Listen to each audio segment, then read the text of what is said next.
Si vous êtes un homme de plus de 50 ans et que vous sentez que votre énergie a chuté, que votre tour de taille continue de s'élargir et que votre digestion n'est plus ce qu'elle était, soyez très attentif, parce que votre foie peut être en train de souffrir bien avant que vous ne ressentiez une vraie douleur.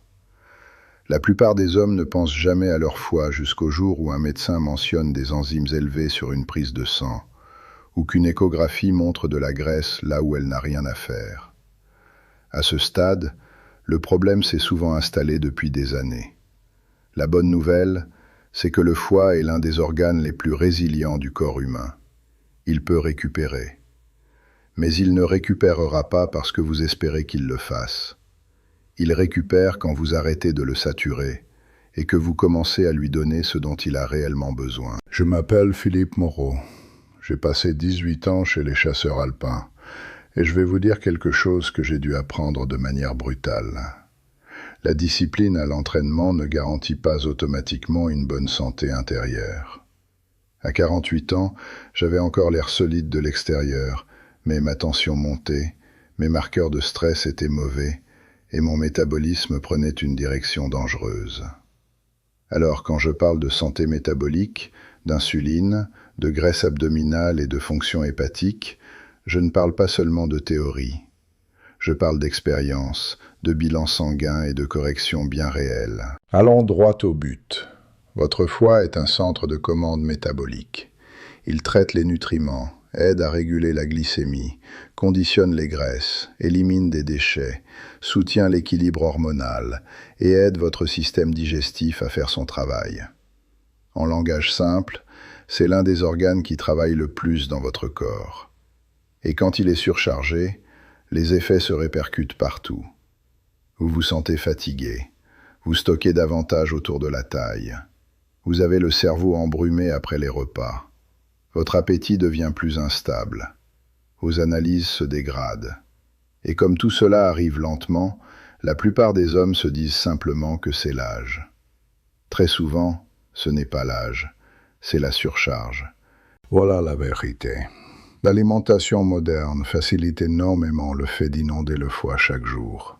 Glucides raffinés, calories liquides, produits ultra transformés, grignotage permanent, portions excessives, sucre caché dans des aliments qui ne semblent même pas sucrés, et mode de vie qui maintient l'insuline élevée du matin au soir.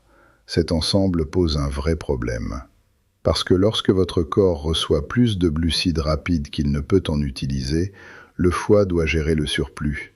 Une partie est stockée, une partie est brûlée. Et si le système est surchargé assez souvent, une autre partie est convertie et mise de côté sous forme de graisse.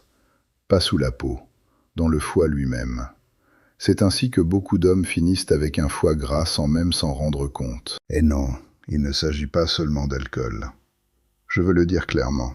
J'ai vu de nombreux hommes qui boivent peu, voire très peu, et qui présentent pourtant le tableau classique. Graisse abdominale, fatigue, mauvais marqueurs métaboliques, anomalies hépatiques sur les analyses. Bien avant de devenir un diagnostic du foie, c'est souvent un problème de glycémie et d'insuline. Le premier changement est donc simple à comprendre, mais pas toujours facile à mettre en place. Il faut arrêter d'envoyer au foie vague après vague de carburant inutile. Regardez ce qu'il y a dans la plupart des caddies.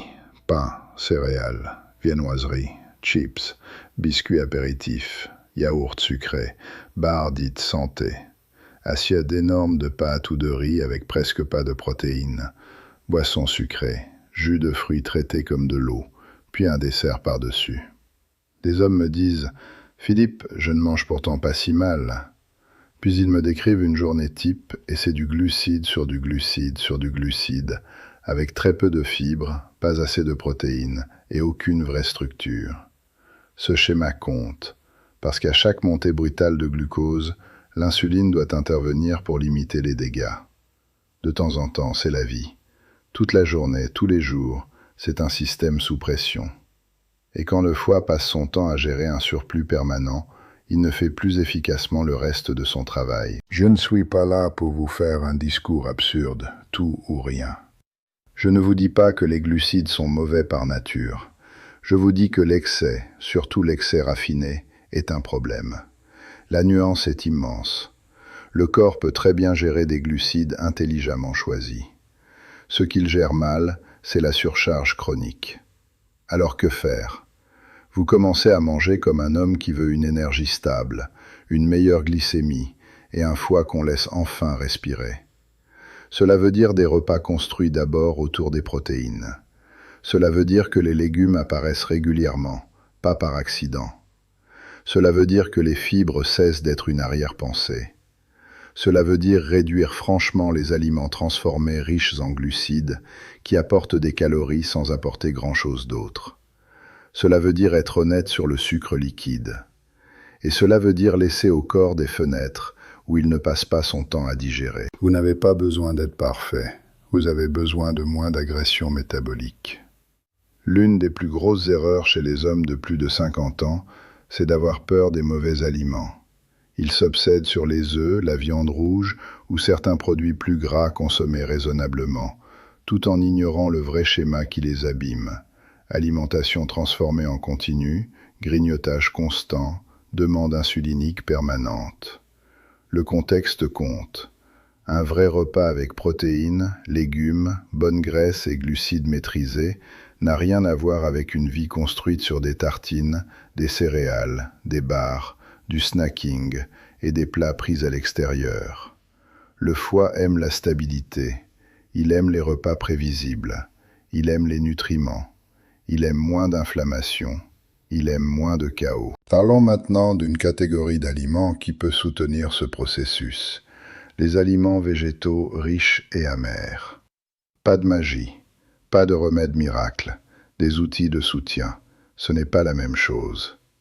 Les légumes amers, certaines herbes et certains végétaux sont utilisés depuis longtemps pour soutenir la digestion. Et même si les gens adorent les solutions spectaculaires, la vérité la plus ennuyeuse est souvent la bonne. Quand la digestion s'améliore, quand la qualité des repas s'améliore et quand la charge métabolique globale diminue, le foie répond généralement bien. Un bon exemple, ce sont les pissenlits ou les salades amères. Beaucoup d'hommes entendent cela et pensent immédiatement à une mauvaise herbe. Très bien, cela ne change rien au fond. Ce qui importe, c'est que les feuilles amères peuvent soutenir la digestion et vous pousser à manger davantage d'aliments complets, riches en fibres. Ce ne sont pas un traitement à elles seules. Elles font partie d'un environnement qui aide le corps à mieux travailler. Vous pouvez les intégrer à une salade, les faire revenir avec un peu d'ail et d'huile d'olive, ou les associer à des légumes rôtis pour que le goût soit plus facile à accepter. Voilà la clé. Vous n'avez pas besoin de souffrir à table. Vous avez besoin de construire des repas réellement praticables. Je dis souvent cela aux hommes. Si un protocole sain est si pénible que vous l'abandonnez au bout de 4 jours, ce n'est pas un protocole, c'est une mise en scène. Autre outil simple, l'eau citronnée, surtout le matin, si elle vous aide à vous hydrater tôt et à relancer doucement la digestion. Restons adultes, l'eau citronnée n'est pas une arme mystique de détox. Votre foie détoxifie déjà, c'est sa fonction. Mais une meilleure hydratation, une meilleure digestion et de meilleures habitudes quotidiennes ont une vraie valeur. Un verre d'eau tiède avec du citron peut devenir une habitude d'ancrage utile. Chez certains hommes, cela évite de commencer la journée par une boisson sucrée ou par une absence totale d'hydratation. Petite habitude, valeur réelle. Le gingembre est aussi une bonne option. Je l'apprécie parce qu'il est simple, abordable et pratique. Une infusion de gingembre frais peut soutenir la digestion, et beaucoup d'hommes trouvent qu'elle les aide à se sentir moins lourds après les repas. Cela s'inscrit dans un principe plus large que je défends. Remplacer les habitudes inutiles par des habitudes utiles. Quand un homme remplace un second soda ou une boisson sucrée tardive par une infusion de gingembre, il ne s'agit pas seulement de gingembre. Il s'agit de changer tout l'environnement métabolique. Même chose avec le curcuma. Est-ce un miracle? Non. Mais dans le cadre d'une alimentation globalement anti-inflammatoire, il peut avoir sa place. Surtout s'il est associé au poivre noir et consommé avec régularité. Encore une fois, non pas parce qu'une épice sauve la situation, mais parce que de petites décisions intelligentes, répétées dans le temps, changent le terrain. Et c'est le mot que je veux que vous reteniez. Terrain. Le foie gras n'apparaît généralement pas à cause d'un seul mauvais week-end. Il apparaît parce que le corps vit depuis trop longtemps sur le mauvais terrain. Trop d'aliments transformés, trop d'apports globaux, trop peu de muscles, trop peu de mouvements, trop de stress, un mauvais sommeil, pas assez de protéines, un tour de taille trop élevé, une insuline trop haute. Ce terrain a des conséquences. La bonne nouvelle, c'est que l'inverse est également vrai. Quand vous changez le terrain, le corps répond souvent plus vite que vous ne l'imaginez. J'ai vu des hommes améliorer leur énergie, leur tour de taille, leur glycémie à jeun, leurs triglycérides et leurs marqueurs hépatiques, non pas parce qu'ils avaient trouvé un complément exotique, mais parce qu'ils avaient enfin gagné en constance. Plus de protéines, plus de pas, moins de produits transformés, un meilleur sommeil, moins d'alcool, un entraînement plus intelligent, du renforcement 2 à 4 fois par semaine, de la marche après les repas, 1 heure limite pour manger le soir, une vraie hydratation. Et on répète. Ce n'est pas spectaculaire, cela fonctionne quand même. Et je vais dire quelque chose que certains hommes ont besoin d'entendre. Vous ne compenserez jamais un mauvais mode de vie à coup de compléments. Vous ne nettoierez pas les dégâts de 6 jours d'alimentation catastrophique et de sommeil insuffisant avec une pseudo-détox. Et vous ne pouvez pas appeler cela l'âge chaque fois que votre corps réagit de façon prévisible à de mauvaises entrées. Ce n'est pas du jugement, c'est du respect. Je vous respecte assez pour vous dire la vérité. Si votre médecin vous a dit que vous aviez un foie gras, ou si vos analyses montrent des enzymes hépatiques élevées, ne paniquez pas. Mais ne l'ignorez pas non plus. C'est précisément le genre de problème qui s'améliore souvent quand on agit tôt et avec constance. Travaillez avec votre médecin. Regardez le tableau complet. Glycémie à jeun, hémoglobine glyquée, triglycérides, tour de taille, qualité du sommeil, consommation d'alcool, médicaments, composition corporelle. Ne réduisez pas la situation à un seul chiffre. Regardez le schéma. Et une fois que vous avez vu le schéma, construisez un plan. Dans la vraie vie, ce plan ressemble souvent à cela. D'abord, retirez les principaux coupables. Boissons sucrées, desserts fréquents, snacks ultra transformés, et tous ces aliments sains qui sont en réalité des confiseries mieux présentées. Ensuite, ancrez chaque repas autour des protéines. Œufs, yaourt grec, poisson, volaille, viande maigre, fromage blanc. Source de protéines de qualité qui aident à gérer l'appétit et à préserver la masse musculaire. Troisième point, faites des légumes une base normale. Pas pour vous punir dans l'assiette, mais parce que les fibres aident. Le volume aide. Les nutriments aident. La digestion et la glycémie se comportent généralement mieux quand les légumes cessent d'être occasionnels. Quatrième point, adaptez vos féculents à votre niveau d'activité. Si vous vous entraînez, utilisez-les intelligemment. Si vous passez la majorité de la journée assis, soyez honnête sur la quantité de carburant dont vous avez vraiment besoin. Cinquième point, marchez davantage que ce que vous croyez nécessaire, surtout après les repas. 10 minutes après le dîner valent mieux qu'un long discours théorique sur le métabolisme. Cela fonctionne. Sixième point, faites du renforcement. La masse musculaire est une assurance métabolique. Plus vous gardez de muscles en vieillissant, mieux votre corps gère généralement la glycémie et la régulation de l'énergie.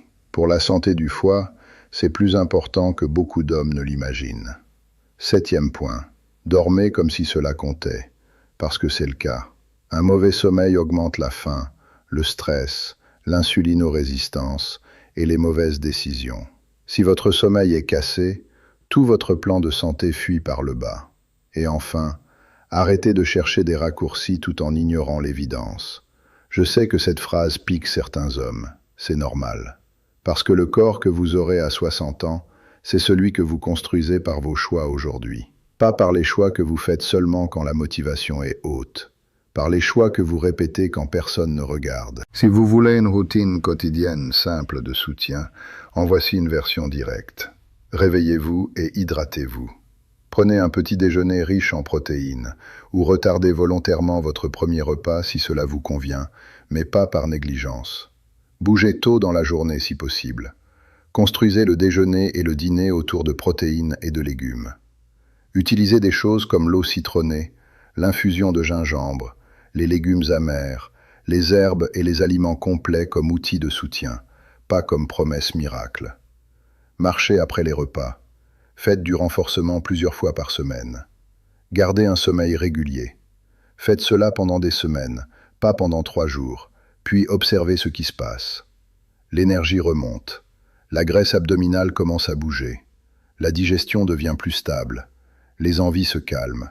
Et lorsque les analyses s'améliorent, ce n'est pas de la chance. C'est simplement la biologie qui répond à de meilleures conditions. Votre foie ne vous demande pas la perfection. Il vous demande du soulagement. Donc, si vous vous sentez lourd, fatigué, inflammé, ou plus vieux que vous ne devriez, ne haussez pas les épaules en acceptant cela comme une fatalité. Faites vos analyses, nettoyez les entrées, mangez comme si vos organes comptaient, bougez comme si votre avenir en dépendait. Parce que c'est le cas. La force n'a pas de date d'expiration, et la capacité du corps à répondre non plus, à partir du moment où vous commencez enfin à le traiter avec respect. Vous n'êtes pas trop vieux, vous ne faites que commencer.